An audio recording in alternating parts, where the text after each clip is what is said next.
আমি যেটা করব সেটা হলো আমি ৩ টা জিনিস কভার করার চেষ্টা করব। একটা হলো এই কাঠামোগত বা সিস্টেমিক ইসলাম বিদ্বেষের ফলে আমাদের সমাজে কিছু স্ট্রাকচার বা কিছু ডায়নামিক গড়ে উঠছে। সেগুলো আমি পয়েন্ট আউট করার চেষ্টা করব।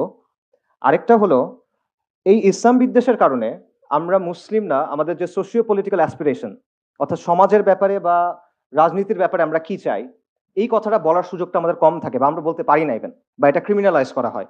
এই ব্যাপারটা নিয়ে একটু আলোচনা করব এবং ফাইনালি আমি দুটো জিনিস টাই ইন করার চেষ্টা করবো ইনশাআল্লাহ তাআলা।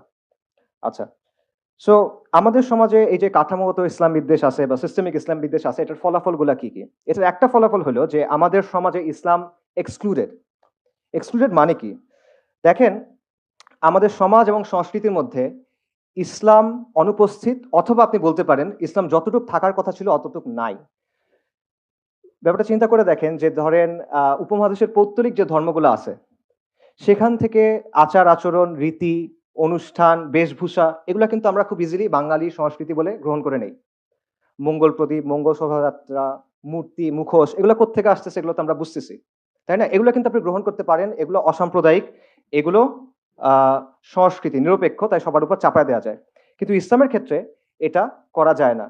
সো এটা কিন্তু আসলে হওয়ার কথা না। আপনারা চিন্তা করে দেখেন, এখানে শত শত বছর ধরে মুসলিমদের শাসন ছিল। এটা ওই সময় পৃথিবীর সবচেয়ে সমৃদ্ধ জায়গাগুলোর একটা ছিল, তাই না?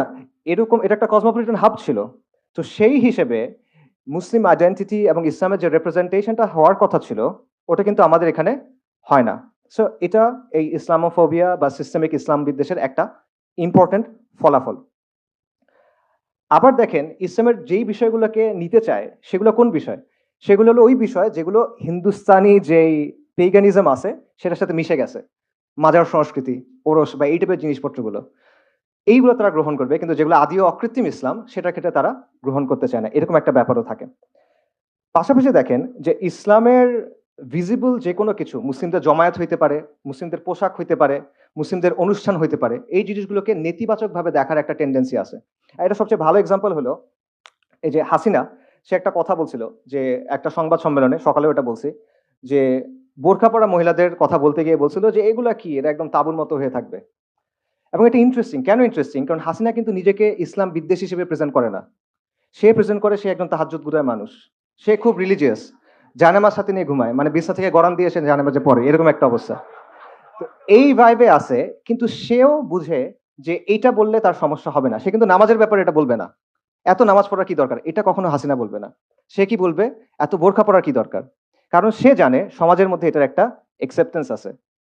ঠিক আছে? সো এই জিনিসটা যে ইসলাম বিদ্বেষ যে আসলে আমরা মনে করতে পারি এটা আসলে ওরকম শক্তিশালী কিছু না, বাট এটা আসলে অনেকাংশে সমাজের মধ্যে নরমালাইজড। সব বিষয়ে না হইলেও অনেক বিষয় আসলে নরমালাইজড। পাশাপাশি দেখেন যে মুসলিমদের জমায়েতকে ক্ষতিকর হিসেবে দেখানোর একটা টেন্ডেন্সি আছে। করোনার সময় দেখেন সব চলতেছে, মসজিদে জামাত হবে না।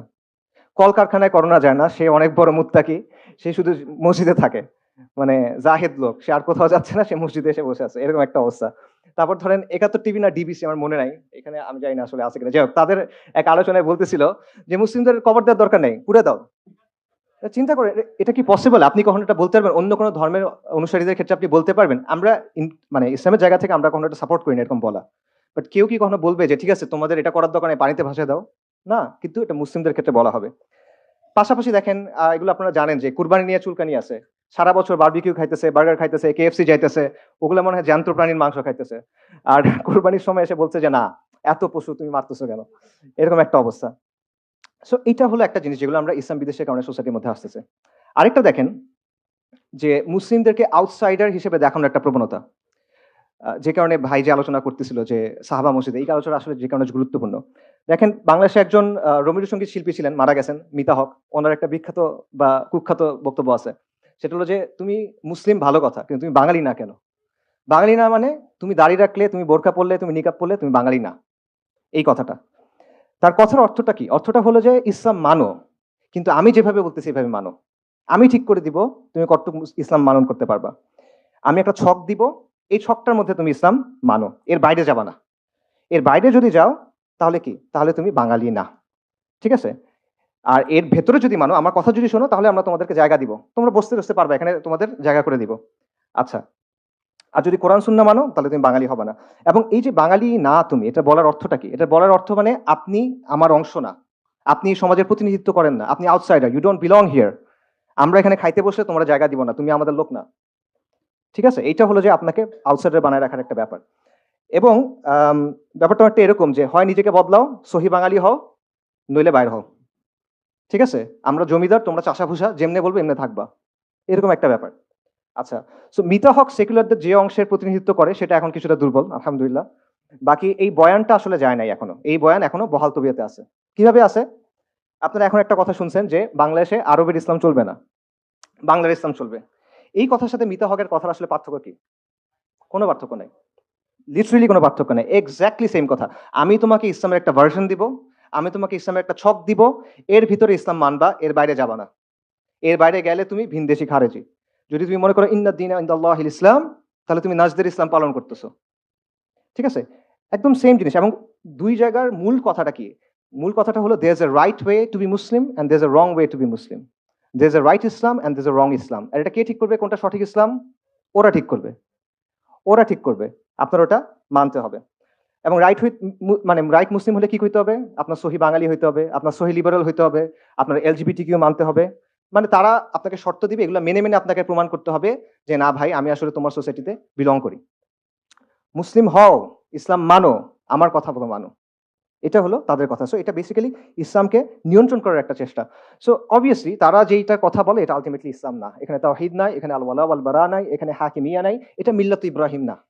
এটা মিল্লাতু শেখ মুজিব হইতে পারে, এটা মিল্লাতু লালন হইতে পারে, এটা মিল্লাতু ফুলান বা ফুলান হইতে পারে, এটা মিল্লাতু ইব্রাহিম না, আলাইহিস সালাতু ওয়াসসালাম। তো এইভাবে এই ইসলাম বিদ্বেষের কারণে এমন একটা সিচুয়েশন তৈরি হয়েছে, সেখানে একদিকে তারা যেটা করতেছে, তারা ইসলাম এবং মুসলিম পরিচয়টাকে ডিফাইন করার চেষ্টা করতেছে যে একটা ছক আছে, এর মধ্যে তুমি থাকতে হবে। এক একজন ছকটা এক এক রকম করে। এটা মনে করেন শাহবাগীরা একটু ছোট রাখে, আরেকজন হয়তো একটু বড় রাখে, বাট আলটিমেটলি তারা এটা কন্ট্রোল করার চেষ্টা করতেছে। অন্যদিকে আপনি যদি তার কথা না মানেন, তখন সে আপনাকে বহিরাগত, ভিনদেশি, খারেজি, অমুক তমুক লেবেল দেওয়ার চেষ্টা করে। এটার সাথে আরেকটা জিনিস রিলেটেড, সেটা হলো অথরাইজড এবং আনঅথরাইজড ইসলাম। ইসলামের কিছু অংশ হলো অনুমোদিত, কিছু অংশ হলো কন্ট্রাব্যান্ড, অননুমোদিত, এটা পালন করা যাবে না। তো ইসলামের কিছু বিষয় এরকম আসলে আছে যেগুলো নিয়ে কথা বলা যায় না। এরকম কোনো বিষয় বলতে পারবেন আপনারা? আচ্ছা।